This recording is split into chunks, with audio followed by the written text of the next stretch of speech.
बातमी आहे बुलढाण्यामधून। बुलढाण्यातल्या शिवानी कळमेकर बनावट हत्याकांडात 2 पोलीस निरीक्षकांसह 6 कर्मचाऱ्यांना निलंबित करण्यात आले। मात्र बुलढाणा पोलिसांनी कोणत्या मृतदेहावर अंत्यसंस्कार केले याचे गूढ मात्र अजूनही कायम आहे। अंत्यसंस्काराला आता महिना उलटलाय, पण पोलिसांना कसलाही धागा मिळेना।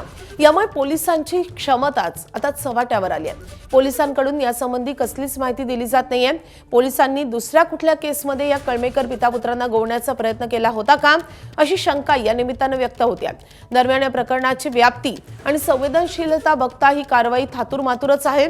या संपूर्ण प्रकरणाचा तपास करण्यासाठी आणि माहिती घेण्यासाठी खुद्द राज्याचे पोलीस महासंचालकांनाच यावं लागत असल्यानं हे प्रकरण अतिशय गंभीर वळणावर आहे।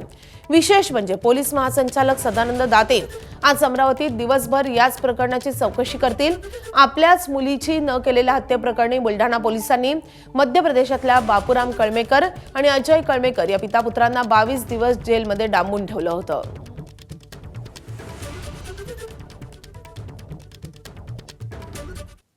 तर या प्रकरणी पोलीस महासंचालकांना एबीपी माझानं काही सवाल उपस्थित केलेत। आपण हे सवाल पाहूयात। सबळ पुरावा नसताना आदिवासी पितापुत्रांना अटक कशी केली? डीएनए अहवालापूर्वीच अज्ञात मृतदेह शिवानीचाच आहे हे कसं ठरवण्यात आलं?